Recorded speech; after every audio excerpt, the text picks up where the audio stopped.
What is Nil Punning? In this episode, we're going to go over the benefits, some of the disadvantages of nil punning, and really kind of dive into what this is all about and its origins, things like that. My name is Eric Normand, and I help people thrive with functional programming. So the folks at Functional Design in Clojure recently, a couple days ago, put out an episode called What is Nil Punning? Same as my episode. And it's a great episode. You should go listen to it. I wanted to throw in my 2 cents into this discussion. I think podcasts could be a lot more back and forth between different podcasts, just like blogs used to be back in the day. So this is my addition, my response to their episode. Okay, so why is it called nil punning? I think that's important to talk about. When you have a word that has 2 meanings, that word can be used in some sentences, some wordplay where the sentence now has these 2 meanings, and it's kind of like it's just a fun thing that the same sentence can be read twice in 2 different ways.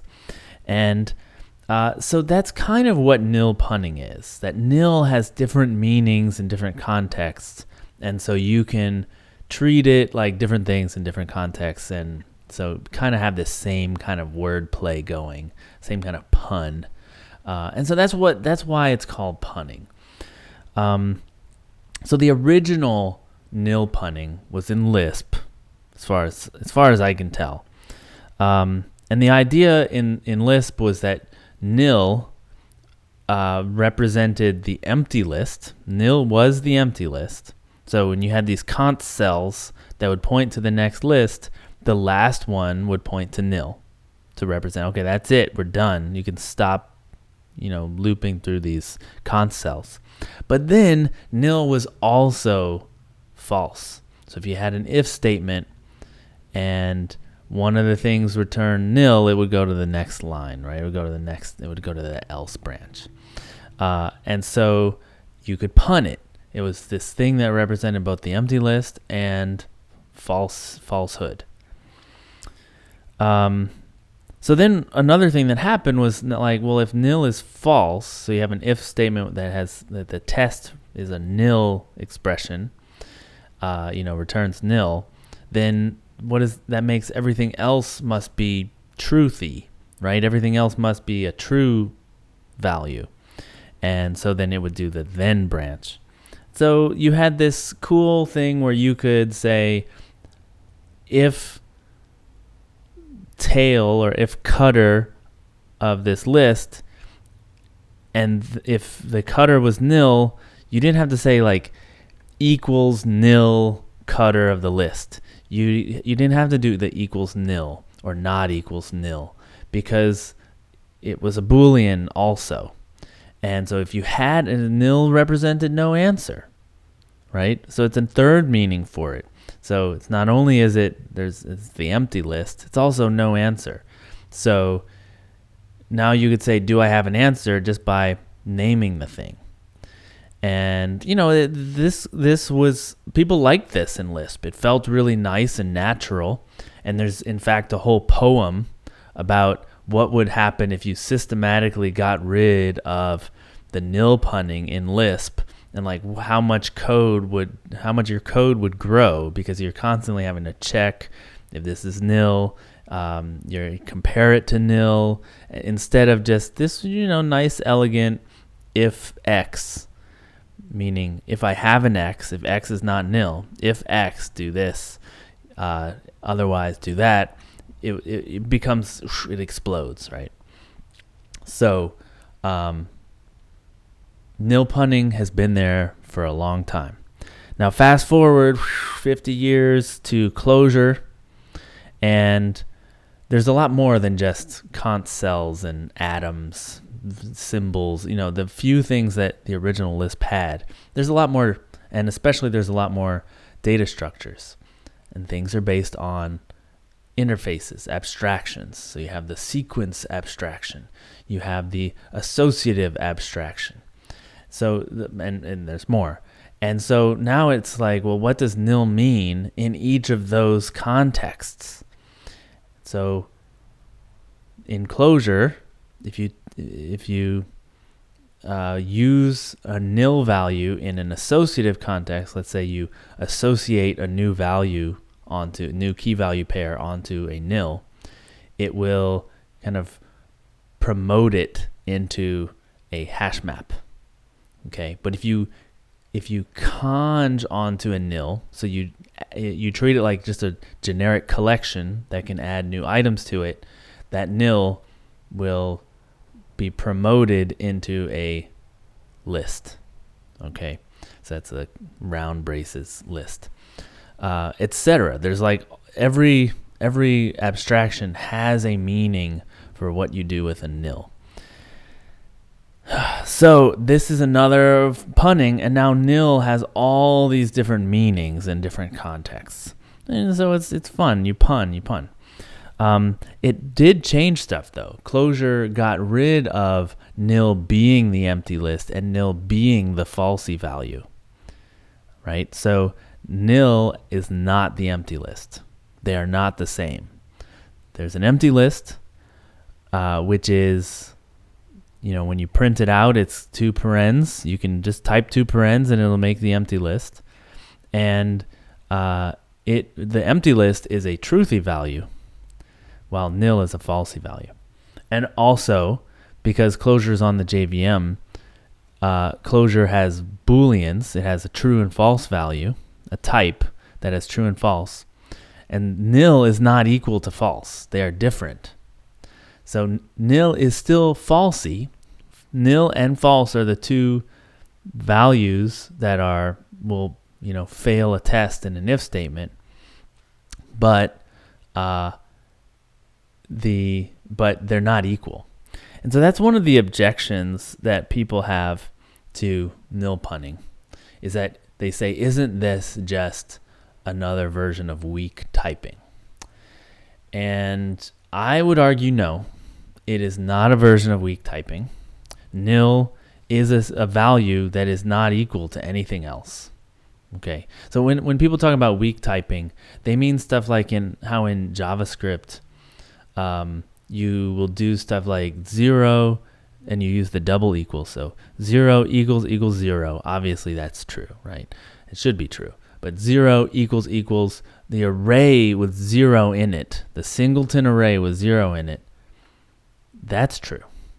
And then you do 0 equals false. And that's true. How is 0 equal to false? And so does that mean that false is equal to the array with 0 in it? Like, it just doesn't compute. Well, in Clojure, that doesn't happen. We don't compare across types in that way with equals. What nil is a value that has a meaning in these different contexts. Just like a hash map has a different meaning from a vector in the same context, this nil value in that context has a meaning. Okay, so it's like a type. It has its own implementation of those different interfaces. Okay, and so they believe me on the weak typing. All right, let's assume that they believe me. Hypothetically, it's not weak typing. There's another issue which they bring up, and I bring it up too. This is a real issue. You don't know where the nil came from, right? So you have some nil, and just some background. When you in Clojure, since nil kind of has a meaning in every context, almost every context, what happens is a nil value is perfectly valid. That nothing's going to throw an exception because it's there, and it just keeps working, just like any other value that's valid. And in fact, nil is valid in way more contexts than any other value. And so you don't even at some point it will throw an exception You try to do something with it, you call a method on it, and now you get a null pointer exception. Like, where did that come from? This value, started way up here and it got changed here, and then this other thing replaced it. And like, where in that chain did the nil come from? Okay, so you could say that this is the same problem that you have in Haskell with maybe. Because in my experience with Haskell, when you have a maybe and you're using it monadically, so that a nothing, so the version that's, the analogy with nil in Clojure, you have nothing. Once you have a nothing, that whole maybe is going to be a nothing. The whole chain, so you're chaining all these computations. Once you have a nothing somewhere in that chain, the rest of it's going to be a nothing. So you just get a nothing out the end, and you don't know which link in the chain caused it to be nothing. So you have this problem that you don't know where it came from. But that's not really what they're saying. That is a minor inconvenience, but that's not really what they're saying. What they're saying is, in Clojure, you didn't even know that nil was possible in that chain. Whereas in Haskell, you knew that nothing was possible because you were using a maybe type. And so the type checker was telling you you can have a nothing. Whereas in Clojure, you called some Java methods and you did some stuff, and like at some point somewhere, you got a nil and you didn't even know. Because the semantics of Java is that you can return nil from anything that returns an object, right? And so it just appears out of nowhere, and then it flows through your program, and you don't know where that nowhere was. It appears out of somewhere. It's not out of nowhere. It's out of somewhere, but you don't know where it was, and it's very hard to track down. And so it would be much nicer if there was some kind of error semantics for nil somewhere, so that it would have caught it sooner, like at development time, right? You would have been like, oh, boom, I called this method, it returned nil, and it explodes and tells you exactly where that nil came from. But it doesn't do that. The nil will flow through and have different meanings in all the contexts it goes through, and then at some point you get the answer and you're like, where did this nil come from? So that is a problem in Clojure. Right. So why do we like nil punning in Clojure? So we have to take a look at the JVM.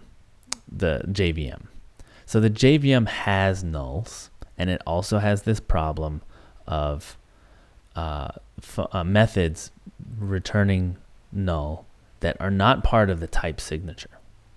Right? Nothing says this method's not going to return null, and in fact, a lot of methods do return null when you wouldn't expect it to.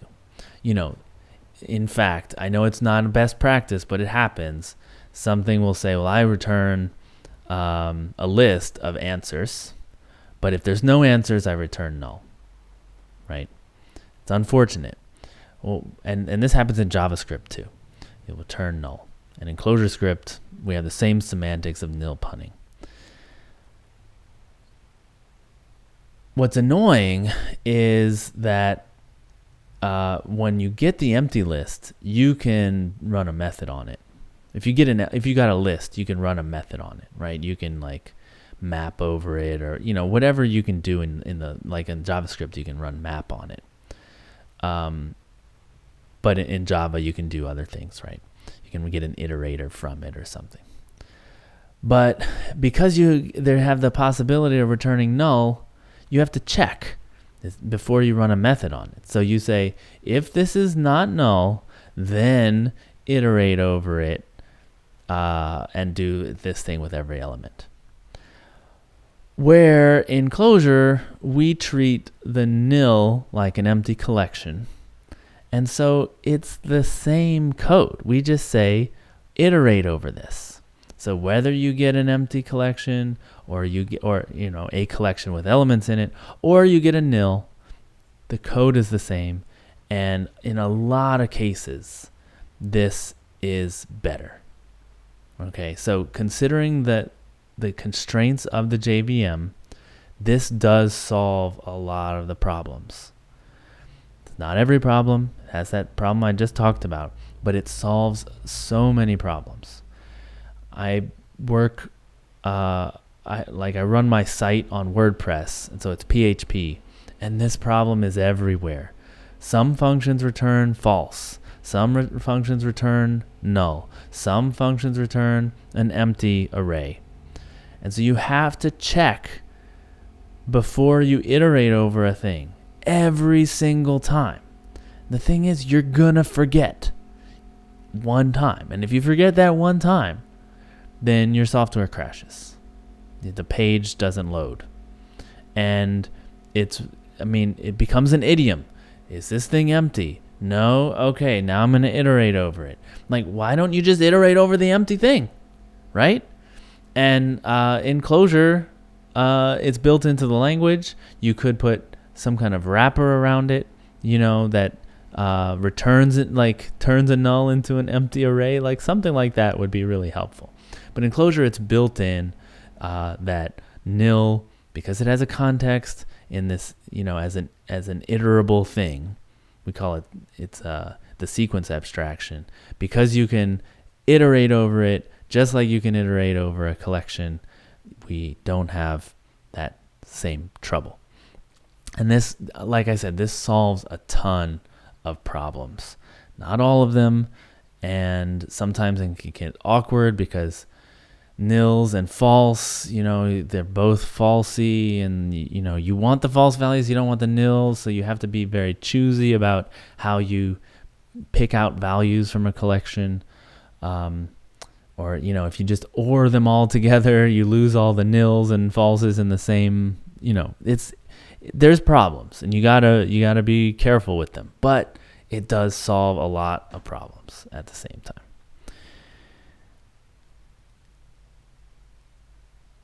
Well, I think I think I left something open that I can't remember now. So I'm just gonna close this out and hope I think of it before I finish the episode. All right, so nil punning it basically means nil has different meanings in different contexts, and so you can play with the different contexts, same value in different contexts, and treat, for instance, if you're in a Boolean context, like if you're doing an if statement, you can treat it like a Boolean. If you're doing an iteration, you can treat it like a collection, etc. And so that's it makes things nice. We like it. Makes the idioms that we use very concise. The original nil punning was just the two things: is that nil was the empty list and it was a falsie, right? So and I guess the third thing is that it represented no value if you had no answer.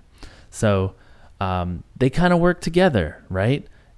Falsy is like no truth.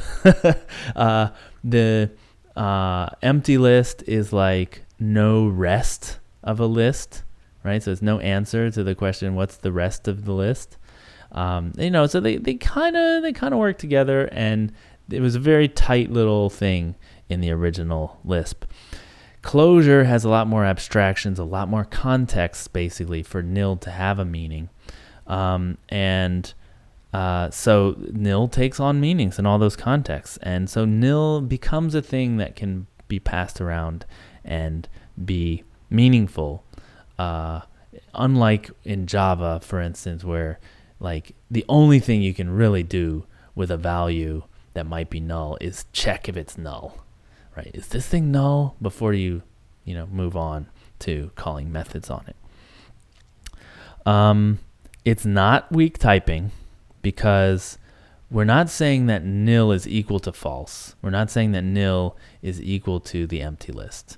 It's simply that, like different types, it has different meanings in different contexts. So just like a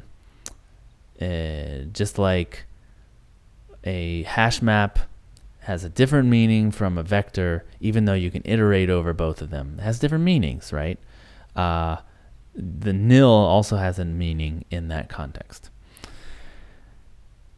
There is a problem, which is that you don't know where the nil came from. Some function, some method that you called somewhere in your code produced a nil and you weren't expecting it. And there's often it will get threaded through till the end of the calculation and you have it there and you don't know what to do with it. You don't know where it came from. You didn't expect it. Haskell does not have nulls, but it does have maybes, and the nothing is kind of the most analogous thing to a nil or a null in Clojure, and at least you know that nothing is possible in Haskell because it's part of the type, and the types are consistent. Alrighty. Well, I didn't think of the thing, so maybe I'll have to do another episode. If you like this episode, you should check out the Functional Design in Clojure episode that came out. It's episode 47, came out September 20th. It's called What is Nil Punning? It's a good podcast. You should subscribe to it if you're into Clojure. They have a real knack for explaining lots of cool stuff in Clojure, but over voice, which is not the easiest thing to do. All right, but if you like this episode, you like this podcast, you can find the past episodes at lispcast.com/podcast. There you'll find audio, video, and text versions of all of the past episodes. So you can consume it however you like. You'll find some links to subscribe. So if you want to subscribe to the podcast or to the videos, it's on YouTube. You can also just get the text as RSS, whatever you like. And you'll also find links to social media where I love to get into these discussions. Nil punning is kind of a touchy subject, I try to be careful. Like, I don't think it solves all problems. I think it solves a lot of problems. But some people are just so fed up with it. They're like, I want types. Get me out of here. So let me know what side of the fence you are on in that. Do you like types? Do you think types solve this problem once and for all? I think that this is a big topic, so I'd love to hear your opinions on it. Awesome. I'm going to close out now. I really thought I would think of it. So this has been my thought on functional programming. My name is Eric Normand. Thank you for listening, and as always, rock on.